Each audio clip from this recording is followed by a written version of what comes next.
As a girl and as a young woman, Pocahontas became a link between two very different cultures on the brink of war. Welcome to WatchMojo, and today we'll be talking about people from the past you think you know. We'll be looking at historical figures whose reputations or achievements were misrepresented or misunderstood, either by their contemporaries or by later history.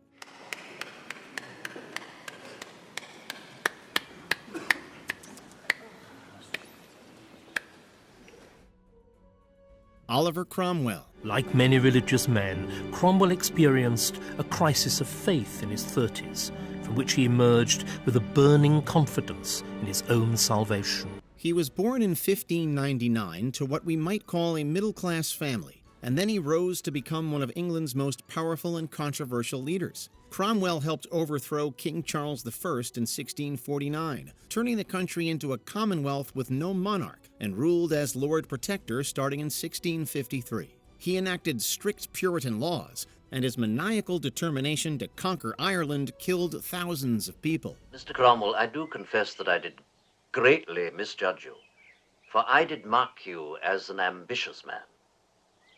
To these ends, my lord, I am ambitious. Then you have my respect, sir.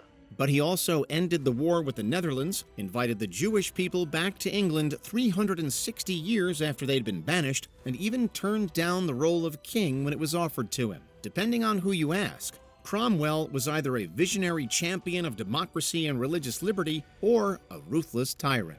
I was fool enough to think we were fighting to better the world. The king lives or the man. Patronage or opportunity. Marie Curie. In her lecture in Stockholm, Marie specifies and underlines her part in the researches carried out with her husband. She says, "The chemical work that aimed at isolating radium as a pure salt and at characterizing it as a new element was carried out for the most part by me." Today, we know Curie as one of the most brilliant scientists who ever lived, and still the only person to win Nobel Prizes in two different sciences. But during her lifetime, she dealt with constant sexism from male colleagues who either ignored her achievements or tried to give credit to her husband instead. When she applied to the prestigious French Academy of Sciences in 1911, she was denied membership just because she was a woman. It was like a new world opened to me, the world of science, which I was at last permitted to know in all liberty. The Academy didn't admit its first woman until 1962. On top of all that, as a Polish woman living in France, she faced xenophobia and anti-Semitism from critics and the press, and she wasn't even Jewish. She persevered despite the prejudice, leaving behind a legacy as one of history's greatest scientists. I want to tell you about radium. A most peculiar and remarkable element because it does not behave as it should. Claude Monet. This is his studio. It was, yes, and it is still exactly like in Monet's times. Paintings that we know and love all around us. Though he's now hailed as the inventor of Impressionism, Monet didn't always enjoy such a glowing reputation. When he and his colleagues first exhibited their work in the 1870s, critics trashed it. Monet's loose brushstrokes, vibrant colors, and focus on fleeting light were considered sloppy and unfinished. Some even thought it was a slap in the face to traditional painting. In fact, the term Impressionism came from a critic mocking Monet's painting Impression Sunrise as little more than a sketch. Many saw the style as radical and unserious and dismissed it as the work of an amateur. However, we now understand Monet to be a true innovator, especially in the use of light and color. His vision redefined modern art. It was, I want to paint what I can see, but he had a superpower. He didn't see as we do. Yeah, that's it. Emily Dickinson. She is a poet who looked very deep and saw very clear. She's often portrayed as a tragic recluse who was obsessed with death. The reality was very different. It's true that during the last 2 decades of her life, Dickinson almost never left her family's estate. But according to her sister, that's just how she liked things. While caring for her sick mother, Dickinson found that simply being around her books and the beautiful gardens around her house suited her. At the start of the 1860s, Emily Dickinson had written about 200 poems. By decade's close, she would add another 1,000 to her secret collection. Her withdrawal from society was accelerating. She made a complete break with organized religion and ceased attending church at all. She still had a vibrant social life. She wrote over 1,000 letters to friends all over the country. And while death is a frequent theme in her poems, she also wrote many about flowers, her Christian faith, spiritualism, and other abstract topics. Turns out, being an extreme introvert doesn't mean there's something wrong with you. You publish your books, which are full of misinformation, and yet people read them. They admire you, they interview you, whereas everything I write I have to keep to myself.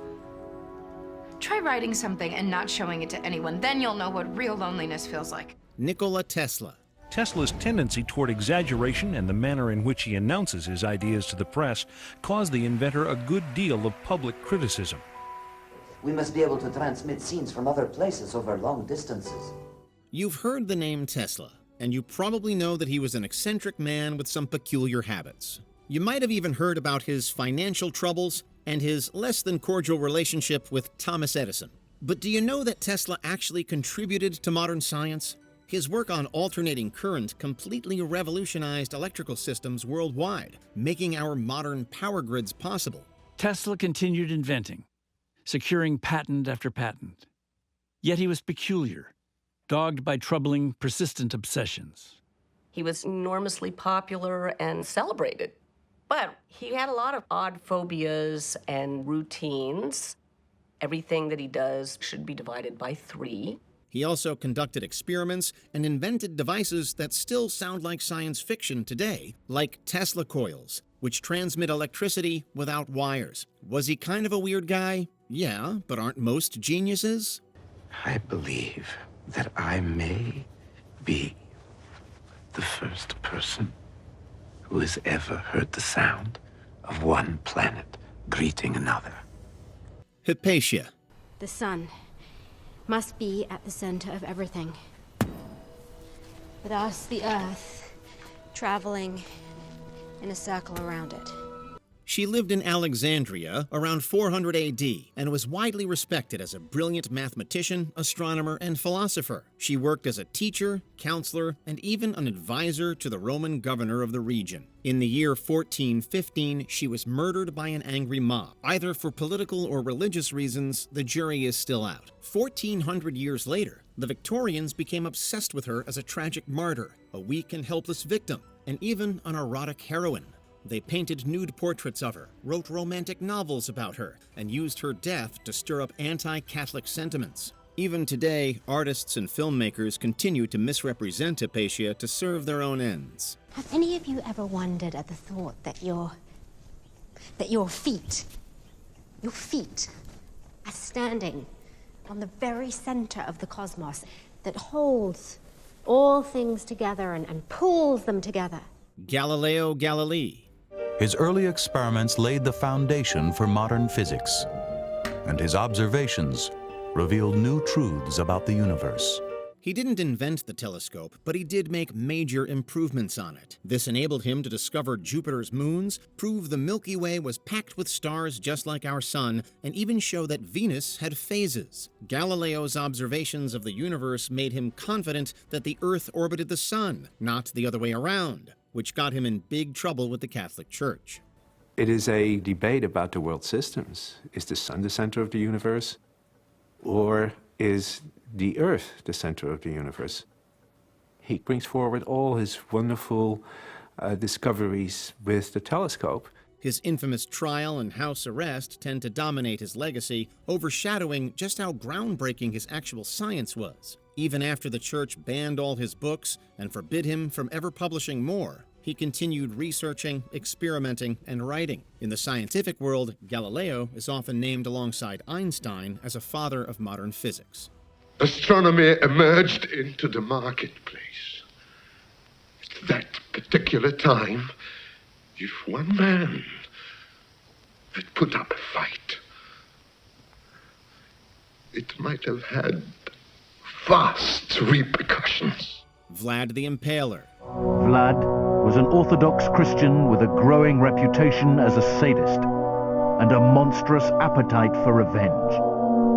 But as long as he fought against the Ottoman Turks, he was accepted in the Catholic center of Christendom. Also known as Vlad Dracula, the Prince of Wallachia did some horrible things that would qualify as war crimes in the modern day. However, most of the atrocities attributed to him probably never happened. He earned his nickname by impaling his enemies' corpses on stakes, including civilians. But the stories of him drinking blood, nailing people's turbans to their heads, and other horrors were mostly written long after his death.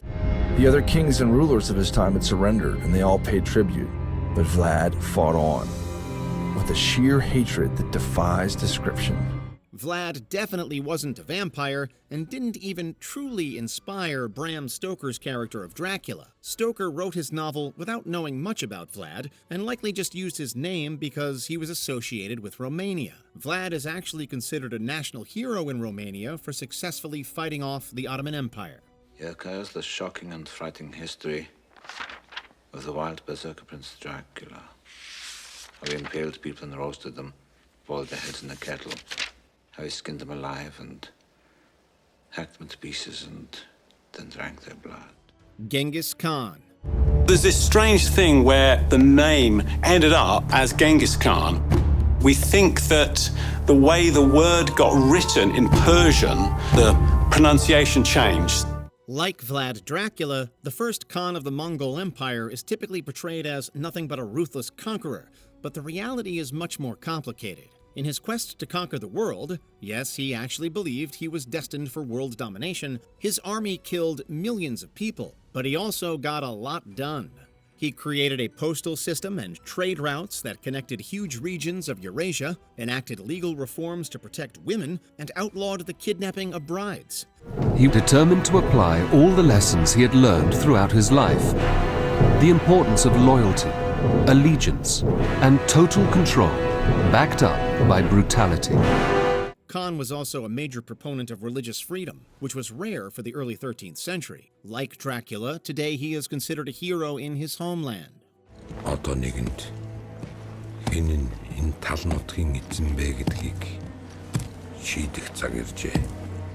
Mary, Queen of Scots. While we wish you a long and healthy life, and that no injury or illness befall you, we shall only do you the favour of betrothing your special friend, Lord Robert Dudley, once you name us heir. Depending on which biography you read or which movie you watch, you might think of Mary Stuart as a schemer and conspirer, a tragic failure, or a naive romantic. But as the cousin of Elizabeth I, she had a claim to the English throne, which put her at the center of non-stop political drama. She technically inherited the Scottish crown at just 6 days old, though she didn't actually rule as queen until she was 19. She's sort of unmoored when she arrives in Scotland, and she's got these big, brash Scottish lords who are really not too sure about having this, bonny wee lassie as their queen.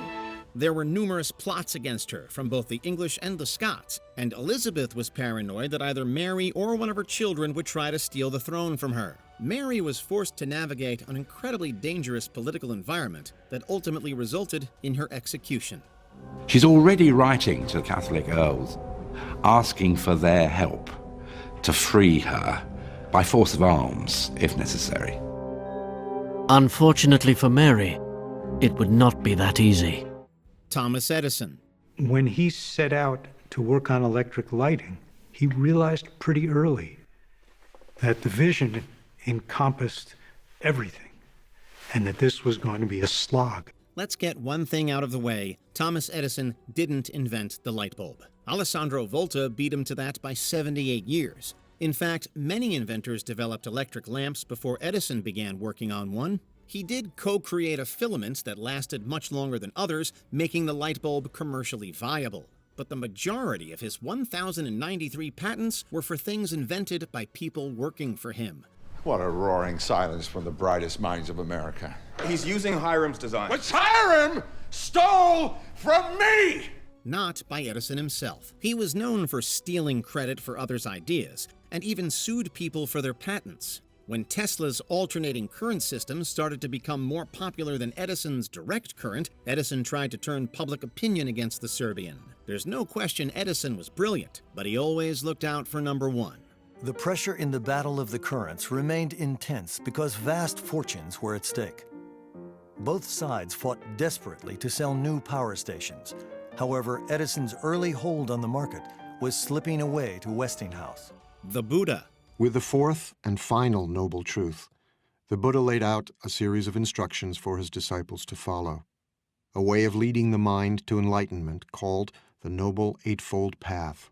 Like many important religious figures who lived thousands of years ago, it's hard to know what's true about the Buddha and what's a myth.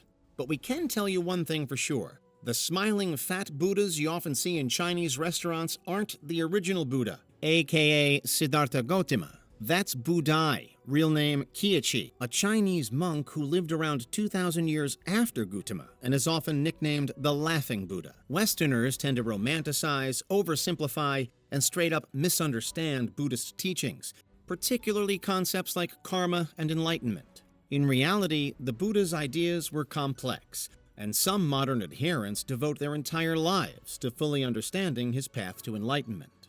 O Lord of my own ego, you are pure illusion. You do not exist.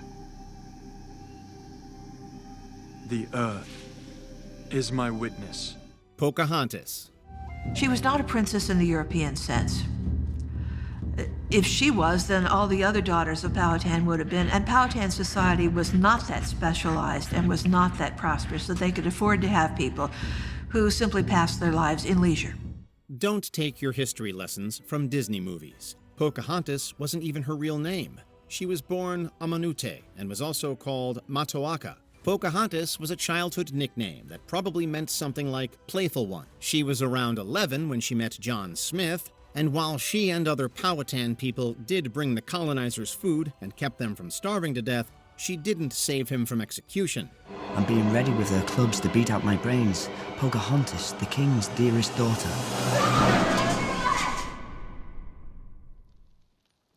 Got my head in her arms and laid her own upon mine to save me from death. Smith made that story up. Pocahontas was kidnapped by the English in 1613 and pressured into converting to Christianity. She later married the merchant John Rolfe, who may have truly loved her, and they had a son. But she died of an illness at just 20 or 21 years old. Your dear mother, Rebecca, fell ill in our outward passage at Gravesend.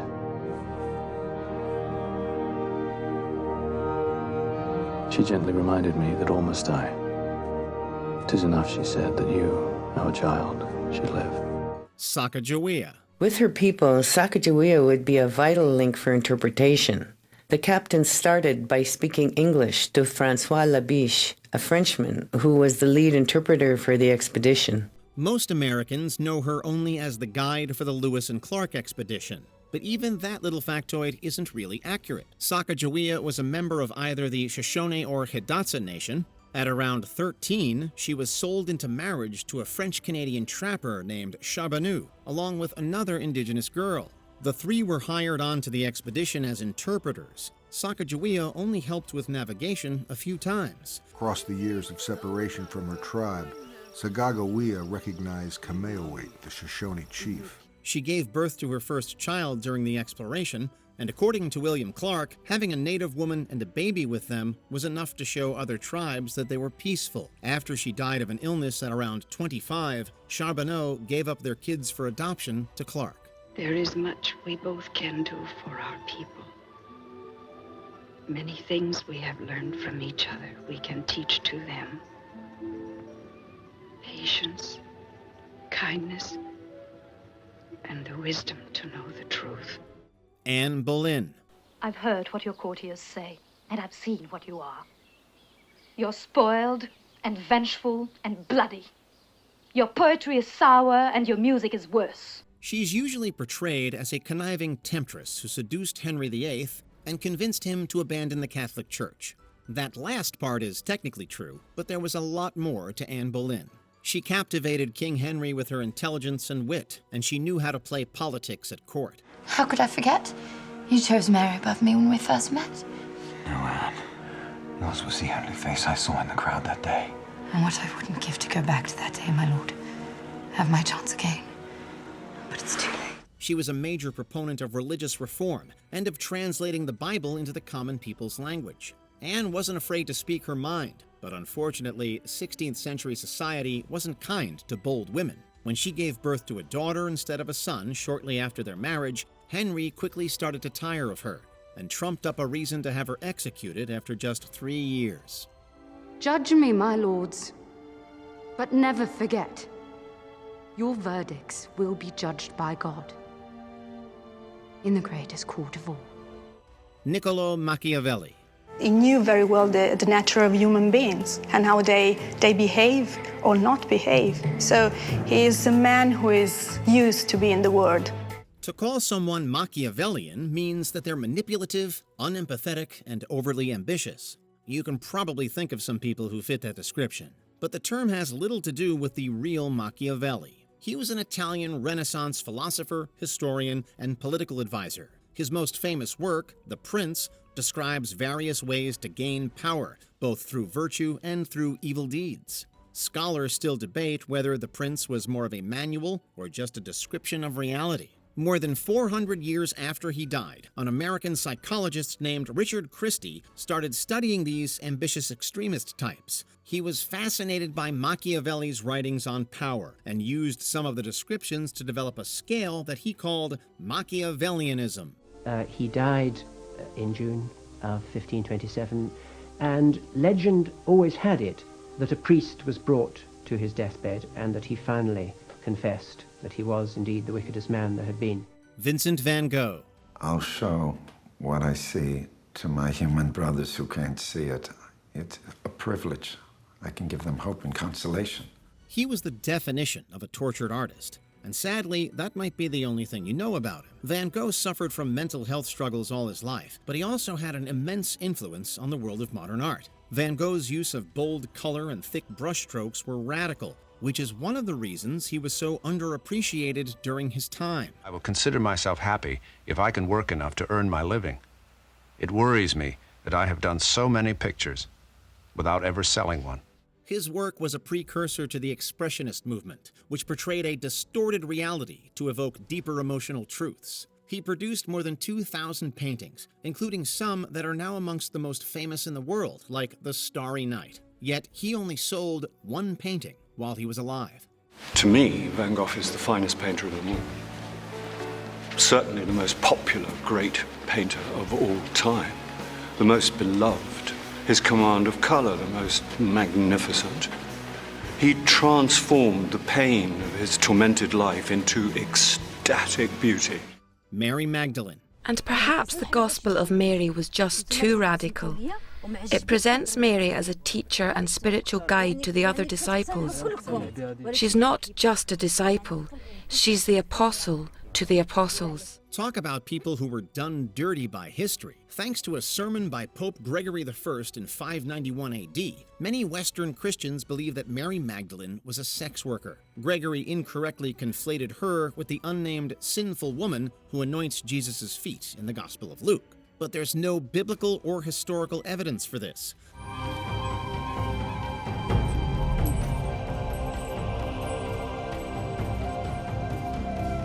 In reality, she was probably pretty well off, since we know she supported Jesus financially.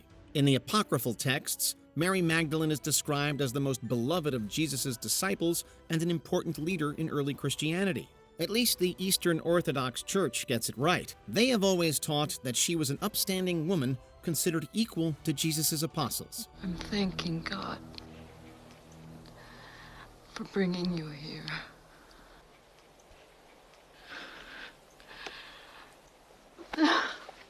Marie Antoinette.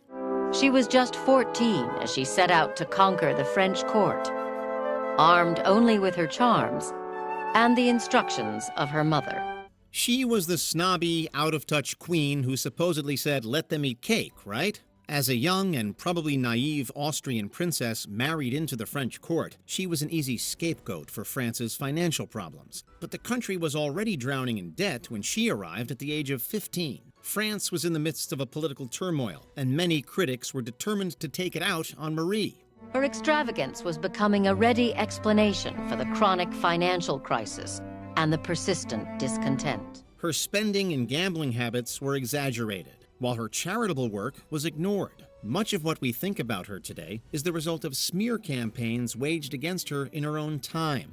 And she never said, "Let them eat cake." And when they went to the queen to tell her her subjects had no bread, do you know what she said? Let them eat cake. Before we continue, be sure to subscribe to our channel and ring the bell to get notified about our latest videos. You have the option to be notified for occasional videos or all of them. If you're on your phone, make sure you go into Settings and switch on your notifications. Cleopatra. She herself lay under a canopy of golden cloth, adorned like Venus, while beautiful boys stood either side of her in adoration of their queen. She spoke 9 languages, navigated incredibly tense political alliances, and served as the last pharaoh of the Ptolemaic Kingdom of Egypt. Now, all people want to talk about is how hot she was. Pop culture of the 20th century fixated on her relationships with Mark Antony and Julius Caesar, and mostly ignored her actual achievements. Under your protection, and I can ensure we both respect the power of Rome. She was a great military commander and an active administrator who had to handle all the usual crises that come with being a monarch. Cleopatra was brilliant, powerful, and determined. And yes, 2 Roman leaders fell in love with her. But she was far more than a pretty face. By your authority as proconsul of Rome, you will cede to Egypt immediately the following territories: Judea, Jordan, Armenia, Phoenicia, the provinces of Sinai and Arabia, the islands of Cyprus and Crete. Did you know the real story behind any of these important figures? Or did you fall for the myths too? Let us know in the comments.